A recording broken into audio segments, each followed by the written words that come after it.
Good morning, and welcome to the Daily News Currents. Today is Monday, April 28th, and for today's headlines we have Conclave to elect the next pope will commence on May 7th. Medicine spares cancer patients from grisly surgeries and harsh therapies. Ukraine pinning war hopes on expanded drone program. 60 Minutes chastises its corporate parent in unusual on-air rebuke. What has Doge done in Trump's first 100 days? Conclave to elect the next pope will commence on May 7th. The conclave to elect the next pope will commence on May 7th, according to the Vatican. The decision was made at the Fifth General Congregation held on Monday morning in the Vatican's Synod Hall. The conclave will take place in the Vatican Sistine Chapel, which will remain closed to visitors during those days. According to the Vatican, there are currently 135 cardinal electors eligible to vote in the conclave, but the number who will attend and vote is not yet confirmed. In order to be elected pope, a two-thirds majority of electors present is required.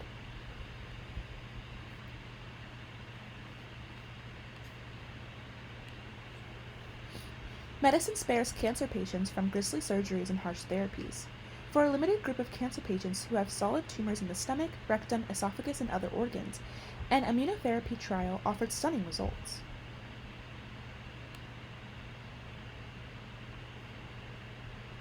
When a person develops solid tumor in the stomach or esophagus or rectum, oncologists know how to treat them, but the cures often come with severe effects on quality of life. That could include removal of stomach or bladder, a permanent colonoscopy bag, radiation that makes patients infertile, and lasting damage from chemotherapy. So a research group at Memorial Sloan Kettering Cancer Center used a drug from the pharmaceutical company GSK, tried something different. The researchers started with a group of 103 people. The trial participants were among the 2 to 3% of cancer patients with tumors that should respond to immunotherapy, a drug that overcomes barriers that prevent the immune system from attacking cancers. But in clinical trials, immunotherapy is not supposed to replace standard treatments. The researchers led by Dr. Luis A. Diaz Jr. and Dr. Andrea Surek decided to give dostarlimab, a immunotherapy drug, on its own. The results was stunning and could bring hope to a limited cohort of patients contending with these cancers. In 49 of the patients who had rectal cancer, the tumors disappeared and after 5 years had not reoccurred. Cancers also vanished for 35 of 54 patients who had other cancers, including the stomach, esophagus, liver, endometrium, urinary tract, and prostate. Out of all 103 patients, cancer reoccurred in only 5. 3 got additional doses of immunotherapy, and 1, whose tumors reoccurred in the lymph node, had the lymph node removed. Those 4 patients so far have no evidence of disease. The 5th patient had additional immunotherapy that made the tumor shrink. The investigators reported their results Sunday at the annual meeting of the American Association of Cancer Research in a paper published in the New England Journal of Medicine.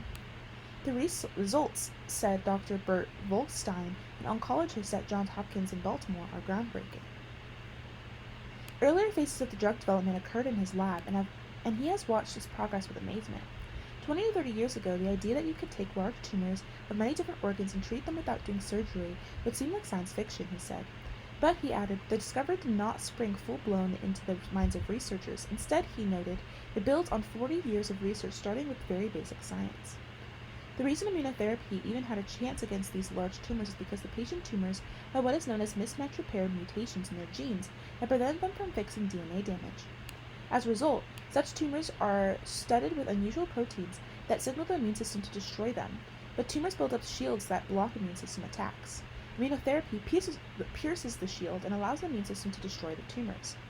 For patients like those in this study, said Dr. Michael Overman, and a specialist in gastrointestinal cancer at MD Anderson Cancer Center in Houston, the results show immunotherapy without chemotherapy, radiation treatments, or surgery is a valid treatment, and it is so logical we should be doing it. But for now, that may not be easy. The drug costs about $11,000 per dose, and patients need 9 infusions over 6 months. In order to get insurance coverage, the drug has to be included in clinical guidelines, sets of recommendations for treatments produced by professional organizations. It is approved as a treatment for uterine cancers with mismatch repair mutations and is included in clinical guidelines for the treatment of rectal cancer based on an earlier small study. But patients with other cancers might have trouble getting the drug, Dr. Diaz says. Memorial Sloan Kettering, though, is still recruiting for its clinical trial, so patients who have tumors with mismatched repair mutations and qualify for the study can get the drug free. For some patients, immunotherapy has been miraculous. It can have side effects. The most common among patients in the study was fatigue, rash, and itching. Rarer side effects include lung infections and encephalitis. Maureen Sedaris, 71, of Armenia, New York, found out she had cancer after she tried to eat a hamburger. It would not go down, she said. There was some sort of blockage. It turned out to be a tumor at the juncture of her stomach and esophagus. She went to Sloan Kettering in 2019. Her surgeon told her that she needed surgery, chemotherapy, and radiation, and the surgery would be difficult. They might have to take out a piece of her stomach and move her esophagus. But her tumor had a mismatch repair mutation, so she joined the clinical trial. The first infusion was October 14th of that year. By January, her tumor was gone. Ms. Sedaris has one side effect from the treatment. She needs to take medication now to improve her kidney function, but she says it's worth paying that price to avoid the onerous treatment that would have been in store for her. It's been a journey, she said, but she added she reasoned that she had nothing to lose when she agreed to try immunotherapy. I still had surgery as a backup if it didn't work, she said. Ukraine pinning war hopes on expanded drone program. With uncertainty looming over ceasefire talks and U.S. support, the Ukrainian military is relying more than ever on domestically produced drones.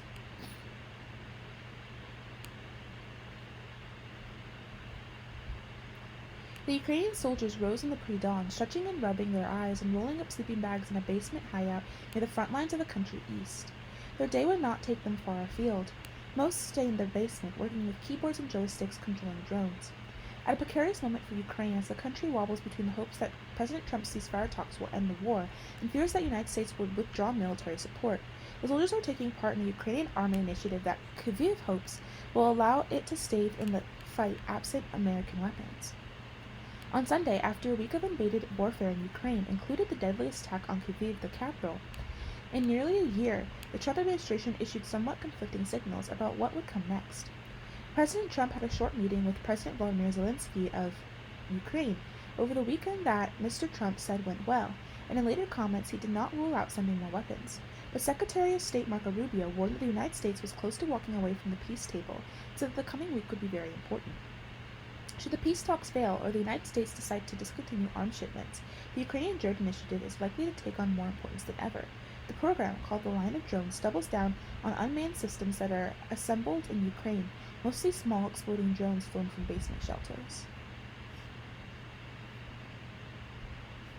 The program is a reminder once again of Ukraine's ability to innovate during this war, which has helped it face off against its much larger enemy. I'm not man against man anymore, said the commander of the squad operating from the basement in east of Ukraine. The group flies first-person view drones, which gives the pilot the video equivalent of a front-row seat as bombs hurtle into Russian soldiers, cars, tanks, or bunkers.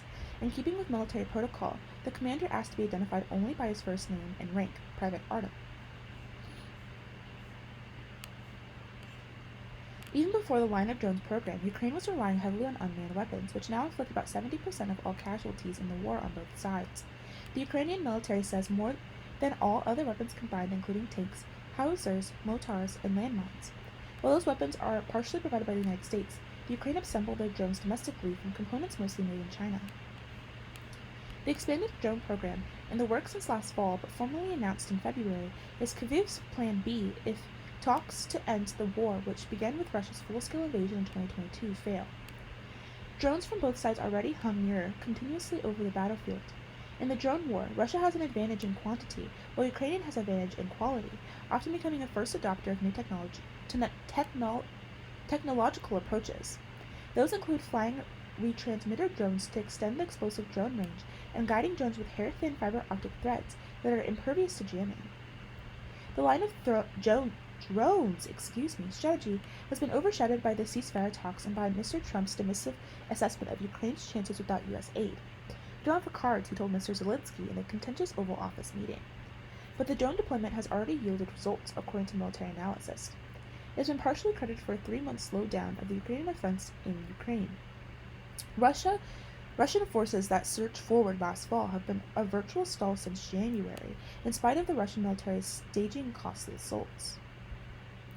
The Russian offense peaked in November with the capture that month of 279 square miles of Ukrainian territory, according to Deep State, an analytical group with ties to the Ukrainian military.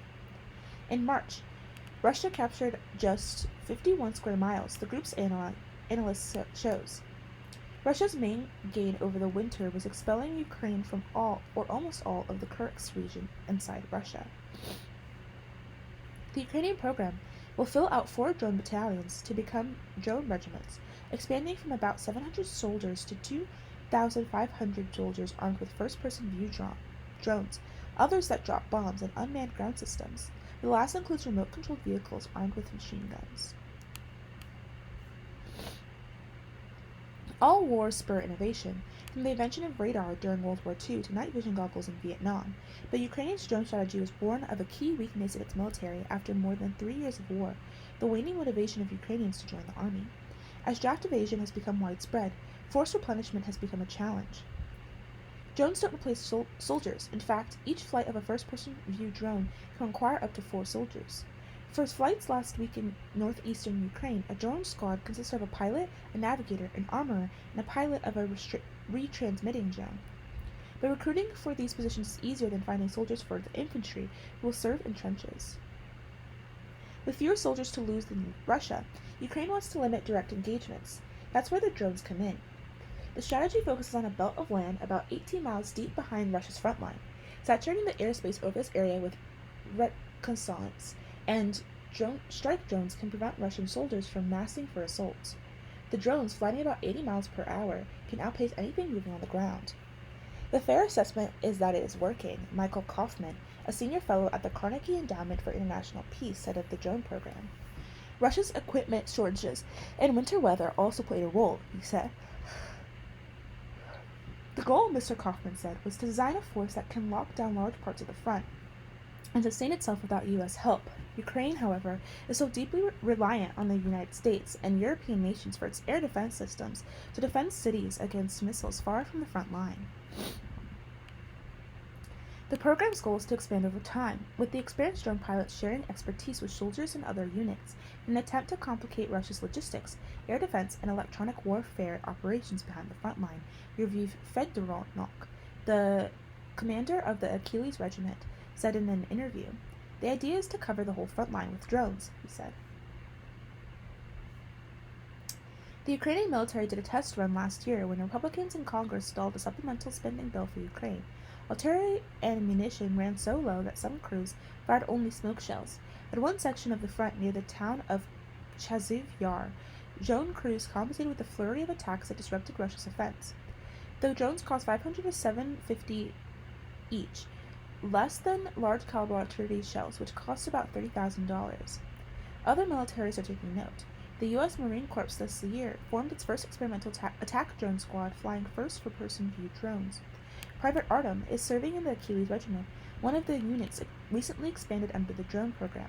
Like a fifth of all recruits to the regiment, he is a former computer programmer who worked in Ukraine's booming outsourcing industry before the Russia invasion. Although operating in cover about 3 miles back from the front lines, drone crews are spared neither the barbarism of war nor the danger. On Friday, the Ukrainian crew caught one Russian soldier in the open, dashing over the green grass of a floodplain of the Oslik River. He was running for safety in a grove of trees, but the final frame of the video feed showed a close-up of camouflage, suggesting he did not make it. Later in the day, Ukrainian soldiers who placed the drones outdoor for launch kept out of sight as a Russian drone buzzed overhead before speeding off and crashing nearby with a thunderous boom. 60 Minutes chastises its corporate parent an unusual on-air rebuke. The show's top producer abruptly said last week he was quitting. Paramount began to supervise our content in new ways, the correspondent Scott Pelley told viewers.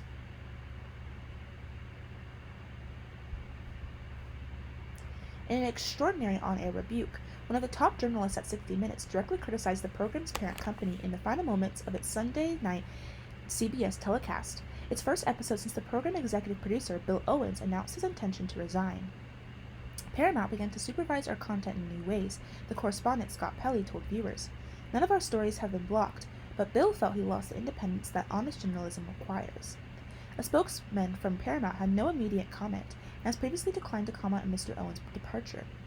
Mr. Owens stunned the show's staff on Tuesday when he said he would leave the highest-rated program in television news over disagreements with Paramount, CBS corporate parent, saying, "It's clear the company is done with me." Mr. Owens' comments were widely reported in the press last week. The show's decision to repeat those grievances on air may have exposed viewers to serious tensions between 60 Minutes and its corporate overseers for the first time. Shari Redstone, the controlling shareholder of Paramount, has been intent on securing approval from the Trump administration for a $1 billion sale of her media company to a studio run by the son of Larry Ellison, the tech billionaire.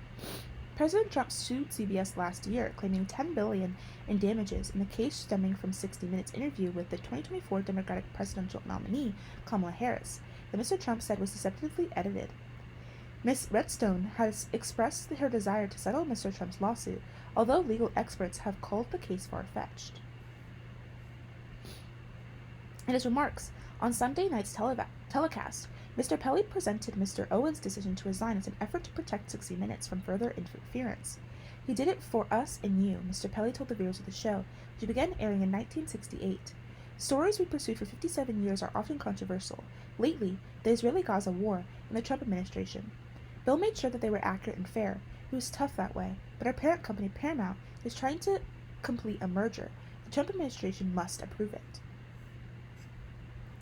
After 60 Minutes ran a segment in January about the war between Israel and Hamas, Ms. Redstone complained to CBS executives about what she considered the segment's unfair slant. A day later, CBS appointed a veteran producer to a new role involving journalistic standards. She reviewed certain 60 Minute segments that were deemed sensitive. Representatives for Mr. Trump and for Paramount are involved in settlement talks, and mediation is expected to start this week. Mr. Pelly's on-air monologue on Sunday night evoked a previous moment of public discord between 60 Minutes and its corporate overseers. In 1995, also in a closing note to viewers, the correspondent Mike Wallace said on air that the program had chosen not to broadcast an interview with a former tobacco industry executive because managers at CBS News had given in to legal pressure. 60 Minutes ultimately aired the interview, and the episode was later dramatized The Insider, a 1999 movie starring Al Pacino as Lowell Bergman, a 60 Minutes producer. Sunday's 60 Minutes episode also featured a segment that examined the Trump administration's decision to reduce funding to National Institutes of Health, including an interview with a former director who expresses concerns about adverse effects on Americans' health. What has Doge done in Trump's first 100 days? While President Trump returned to the White House in January, he promised to restore competence and effectiveness to his federal government by establishing the Department of Government Efficiency. In the lead-up to his inauguration, Doge evolved from a meme to an outside commission to the White House office, giving carte blanche to upend the executive branch in the name of combating perceived waste, fraud, and abuse. A small cadre of software engineers and others with connections to billionaire Elon Musk quickly fanned out across federal agencies, where they have encouraged the firing of tens of thousands of federal employees, overseeing the effective dismantling of agencies, slashed spending on foreign food aid, medical research, and basic office supplies, and burrowed into multiple sensitive data systems. Last week, Musk said he would spend less time on Doge and focus on Tesla, as the 130-day clock on his appointment as a special government employee runs down. The Doge team has made a lot of progress in addressing waste and fraud, he said. In an interview with Time last week, Trump called Doge a very big success. "We found hundreds of billions of dollars of waste, fraud, and abuse," he said. "It's a scam. It's illegal, in my opinion. So much of the stuff that we found, but I think Doge has been a big success from that standpoint." Despite those claims, 100 days into Trump's second term, Doge has not delivered on his promised savings, efficiency, or transparency in meaningful ways. Musk's vision of Doge taking a chainsaw to government spending has hit repeated snags. An initial savings goal of $2 trillion was lowered to $1 trillion before being downgraded again recently to $150 billion, less than a tenth of Musk's original promise. Even that number may be difficult to reach given Doge's history of inaccurate and overstated claims, combined with Trump's desire to shield spending on Social Security and Medicare, which are major drivers of the federal budget. Many of Doge's initiatives have been reversed or delayed after legal setbacks and backlash in the court of public opinion. Since January 20, dozens of federal lawsuits have challenged Doge activities or mentioned its actions, according to NPR review of district court dockets across the U.S. Still, Doge has already reshaped the federal government in significant ways and is amassing unprecedented power over government data. With Trump's blessing, Musk groups have tried to grant itself virtually unfettered access to the most sensitive personal and financial systems the federal government maintains. From a meme to the White House. Doge's very genesis is marked by inefficiency. A week after the November election, Trump announced the entity would be co-led by Musk, the billionaire CEO of Tesla and SpaceX, and Vivek Ramaswamy, a biotech entrepreneur and former Republican presidential candidate. Together, these two wonderful Americans will pave the way for my administration to dismantle government bureaucracy, slash excess regulations, cut wasteful expenditures, and restructure federal agencies, Trump wrote in his Truth Social platform. Not only did Doge have two leaders, they had competing visions of how to accomplish its goal. Ramaswamy pushed to work with the courts and Congress, Wired, the Washington Post reported. But by Inauguration Day, Ramaswamy had left, and Musk versions prevailed, directly reshaping the federal bureaucracy through mass firings, similar to what he did when he bought Twitter in 2022, and by seizing control of technology across agencies. While Doge was originally described as an operating outside the government, a sort of blue ribbon commission that would make recommendations, an executive order Trump signed on his first day in office gave Doge a home in the White House and a mandate for direct action. But the Doge spelled out by Trump's order and the Doge that has embedded itself across and beyond the executive branch share few similarities, NPR's reporting over the first 100 days of the administration has found. Some agencies have upwards of a dozen Doge-affiliated personnel, while others have just one or two. A small number of Doge League staffers have been working at multiple federal agencies at the same time. Doge's nebulous organizational structure extends beyond rank-and-file employees. Musk's role as de facto head of Doge has been touted by the White House but downplayed by Justice Department lawyers when legally expended.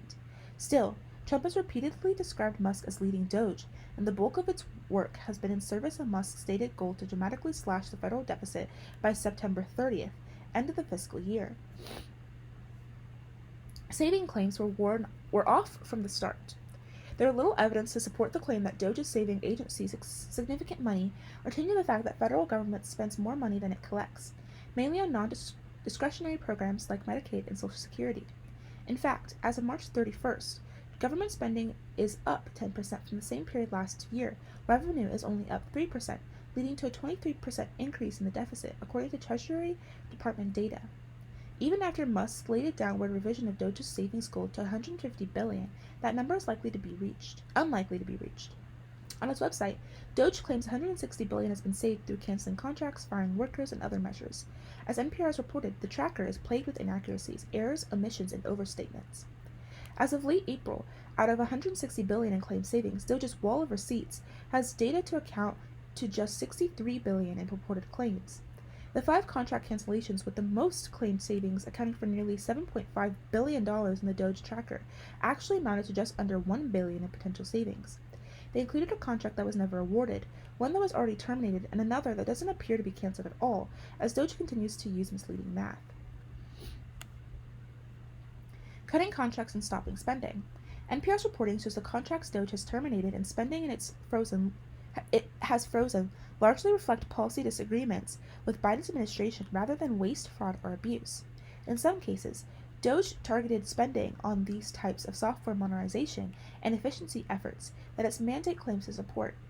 It eliminated 18F, a tech unit inside the General Services Administration that helped improve digital services across agencies, including developing the IRS free online tax filing software. According to the Doge tracker, many of its contracts terminated would not actually result in any money saved.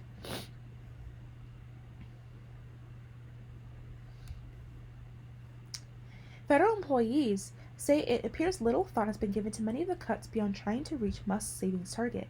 They are roving in search of cuts they can put up on their wall to get that number up, whether it's cutting staff, contracts, leases, grants, programs, offices, whatever, said one General Services Administration worker who asked to remain anonymous in fear of retaliation from the Trump administration. Reshaping the federal workforce. From the beginning, Trump and Musk zeroed in on federal workers, saying they want to dismantle government bureaucracy and root out what Trump calls rogue bureaucrats. An opening salvo haphazardly targeted tens of thousands of workers still in probationary periods because they had recently been hired or promoted into new roles. Some firings were so abrupt that agencies scrambled to bring back terminated staff, including those of the Department of Energy National Nuclear Security Administration, who oversees the nation's nuclear weapons stockpile. Others saw employees fired, then unfired, before being fired again. While challenges to those terminations have worked their way through the legal system, some agencies have said court-ordered reinstatement caused significant administration burdens. The Supreme Court and a federal appeals court paused those rulings this month, clearing the way for firings to continue. Then there was the fork in the road resignation offer for employees to get paid through September without having to work, similar to a push Musk made after taking over Twitter. Some workers who accepted the offer have since been told they can't actually take it. The Department of Agriculture employees who spoke to NPR on condition of anonymity because they feared retaliation in their job was approved to take the resignation offer and was supposed to go on administrative leave on May 1st. On April 20th, the employee received an email notifying them that their job was considered mission critical and asking them to reconsider their enrollment if they still plan to resign. At this moment, it's their loss for firing probationary employees, rehiring, uncertainty, mental anguish, being kept in the dark about decisions that affect your livelihood, the employee said. It isn't fair to Americans, because we will all feel the effects of agencies that can't run effectively, but that's not my fault. It's the fault of the decision makers. At some agencies, workers say the number of people who are leaving between firings, buyouts, and early retirements is affecting the government's ability to provide services to the public. People are dropping like flies in terms of those who are eligible for retirement, said an employee at the Internal Revenue Service, to whom NPR granted anonymity because they fear retaliation from the Trump administration. That makes a lot of work for everyone else, especially since they can't hire. So many people can't do their jobs because of the lack of people. Extreme levels of fraud, but no proof. Another Musk-driven initiative asks employees to send weekly emails to the Office of Personnel Management outlining 5 things they accomplished. Those emails sparked confusion among workers and cabinet officials who gave conflicting guidance on whether their employees should comply. Musk and Trump claimed the email was meant to identify federal workers who don't actually exist, an allegation for which they provided no evidence. We think there are a number of people on the government payroll who are dead, which is probably why they can't respond, and some people who are not real people, like they are literally fictional individuals that are collecting paychecks, Musk said in a February cabinet meeting. Musk has similarly claimed, without providing proof, that the Social Security system is plagued with extreme levels of fraud, including benefit checks going to dead people and recipients who are impossibly listed as well over 100 years old in the SSA database. His claims have been debunked by the Social Security Administration Inspector General and its acting commissioner, Leland Dudek. Nowhere to work and nothing to work with. Federal workers who still have jobs have been ordered back into offices only to face shortages of desks, internet bandwidth, and even toilet paper. Dozens of workers across multiple agencies told NPR the return to office mandate has made them less productive and flies in the face of previous efforts to encourage telework, including under Trump's first term, which the federal government estimates has saved hundreds of millions of dollars in reduced costs. The goal of remote work and telework was to bring down the taxpayer burden, to be more efficient, said a Food and Drug Administration employee who asked to remain anonymous for retribution.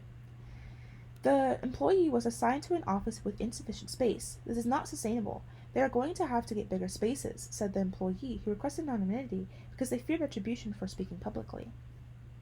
However, even as the administration has demanded workers return to office, it is also looking to shrink the federal government's real estate footprint by up to 25%, an NPR analysis found. Some federal employees have been told the offices they are assigned to work in may close in the near future, and some planned closures have been reversed after public outcry. Many workers say their ability to do jobs is also being stymied by the freeze on government-issued payment cards, which has disrupted their ability to buy supplies and services, book travel, and carry out statutory mandated work. Routine spending now has been approved by leadership at some agencies, leading to long delays. We are literally jumping for joy over here at our local office because HQ Doge has approved our expenses to pump a vault toilet at one of our field offices, said one worker at the Bureau of Land Management, who requested anonymity because they fear retaliation from the Trump administration. It took weeks to get this approved when it was not an issue before. Doge in court. While Doge has changed how the federal government operates, its own work has largely been conducted in secret, with most of the information about its actions coming from court filings. An NPR review of thousands of pages of filings and federal lawsuits over Doge's actions finds an alarming pattern across agencies, where Doge has given conflicting information about what data is accessed, who has that access, and most importantly, why.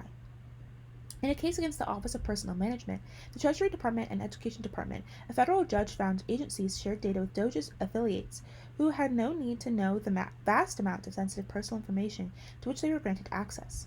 Another judge wrote that Doge gaining broad access to Social Security data instead of a more narrow approach is a tantamount to hitting a fly with a sledgehammer. In a different case, the court expressed concern that sensitive Treasury Department data was potentially shared outside the agency in violation of federal law. In more than a dozen court cases alleging Doge illegally accessed sensitive personal and financial data at agencies across the government, filings revealed evidence of Doge's staffers violating data shared rules and skirting requirement trainings. Other court documents reveal that a small number of Doge employees have essentially unlimited access to different federal systems that could be combined to create dossiers about American citizens and non citizens in violation of privacy laws. What is Doge doing with government data? Concerns about data abuse are not just hypothetical. This month, a whistleblower provided evidence that Doge may have taken sensitive data from the National Labor Relations Board and hidden its tracks. Democrats on the House of Oversight Committee have alleged that while other whistleblowers have evidence that Doge is creating a massive master database of Americans' private information. Already, Doge appears to be using its access to disparate data sets, including Social Security records, to advance baseless claims about non citizen voting and mass fraud within government programs. Its data access is also being used to further the Trump administration's immigration policies. The Department of Homeland Security announced last week that Doge helped overhaul an immigration database to serve as a single, reliable source for verifying non citizen status nationwide. As Musk steps back, Doge work continues. It's too early to say what the long-term impact of Doge will have on the federal government. Trump's order gives the temporary Doge organization a deadline of July 4th, 2026 to accomplish its goals. What is certain is that Doge has already reshaped the federal workforce. More than 100,000 federal workers have been fired or taken buyouts to leave the civil service so far, though ongoing court battles mean that number is likely to change in coming months. Add in planned reduction in force efforts across agencies, and close to 10% of the 2.5 million person federal workforce could be gone by the end of the fiscal year. The layoffs are likely to have far-reaching ramifications in communities across the country. The federal government is the nation's largest employer, and more than 80% of its employees live outside of Washington, D.C. metro area. Legal and logistical challenges to Doge's efforts could still block some of its efforts, but in the meantime, changes are already underway that will be hard to unwind, from cutting off funding for scientific research to reduce foreign policy influence, as the U.S. cedes soft power to other countries. Additionally, a number of people who have worked at Musk's companies are installed to key positions at agencies throughout the government. As for Musk, he expects to still spend a day or two a week on government work. I have to continue doing it for, I think, probably the remainder of the president's term, just to make sure that the waste and fraud that we stopped does not come roaring back, which will do if it has the chance, he says. That is all for today. Thank you so much for listening. Goodbye!